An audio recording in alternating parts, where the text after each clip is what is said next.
ఇంటి ముందు చెట్టు పోయి ఇంట్లో ఏసీ వచ్చింది. ఇంటి బయట పొయ్యి పోయి ఇంట్లో గ్యాస్ వచ్చింది. ఇంటి ముందు అరుగులు పోయి ఇంట్లో టీవీ వచ్చింది. ఇంటి ఆవరణంలో పెరడు పోయి పాలరాయి ఫ్లోర్ అయింది.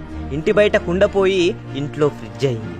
ఒంట్లో బద్ధకం చేరి ఇంట్లో వాషింగ్ మిషన్ అయింది. ఇంటి బయట రుబ్బురోలు పోయి ఇంట్లో మిక్సీ అయింది. ఇంట్లో పుస్తకాలు పోయి చేతిలో మొబైల్ తయారైంది. ఇంటి ముందు రంగవల్లులు పోయి పెయింటింగ్లు వచ్చాయి. ఇంట్లో పెద్దవాళ్ళు వృద్ధాశ్రమంలో అనాథలయ్యారు. ఇంటి బయట మరుగుదొడ్లు ఇంట్లో అటాచ్ బాత్రూమ్స్ అయ్యాయి. అమ్మ, నాన్న, అత్త, మామ, బాబాయ్, పిన్ని పిలుపులు మామ్, డాడీ, ఆంటీ, అంకుల్గా మారాయి. శరీరానికి రాసే సున్నిపిండి పోయి మార్కెట్లో సబ్బులయ్యాయి. జుట్టుకు పెట్టుకునే కుంకుడుగాయలు పోయి షాంపూలయ్యాయి. గడపకు కట్టే పచ్చని తోరణాలు ప్లాస్టిక్ పువ్వులయ్యాయి. వంట చేసుకునే మట్టి పాత్రలు ఇంట్లో స్టీల్ ప్లాస్టిక్ గిన్నెలయ్యాయి. ఇంట్లో ఆయుర్వేద వైద్యం మర్చిపోయి వీధిలో మెడికల్ షాపులకు వలస కట్టాం. శరీరాన్ని కప్పుకునే దుస్తులు పోయి ఫ్యాషన్మయంలో గుడ్డ పీలికలయ్యాయి.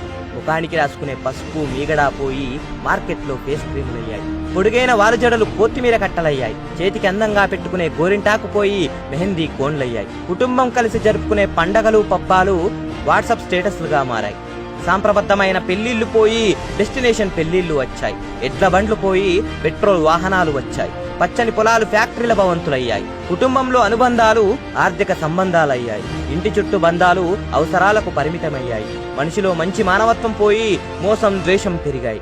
సంపాదన ధ్యాసలో మనిషి జీవితం యాంత్రికంగా మారింది. డబ్బే పరమావధిగా, వస్తువులే హోదాగా భావించే మనిషి రాక్షసుడయ్యాడు. నాటి మనిషి జీవితం ఆరోగ్యంగా, ఆనందంగా సాగేది. నేటి మనిషి జీవితం ఒత్తిడి, ఆందోళనలు, అనారోగ్యంతో సాగుతుంది. ఆధునికత మాయలో ప్రకృతిని కలుషితం చేసి మన గొయ్యిని మనమే తవ్వుకుంటున్నాం.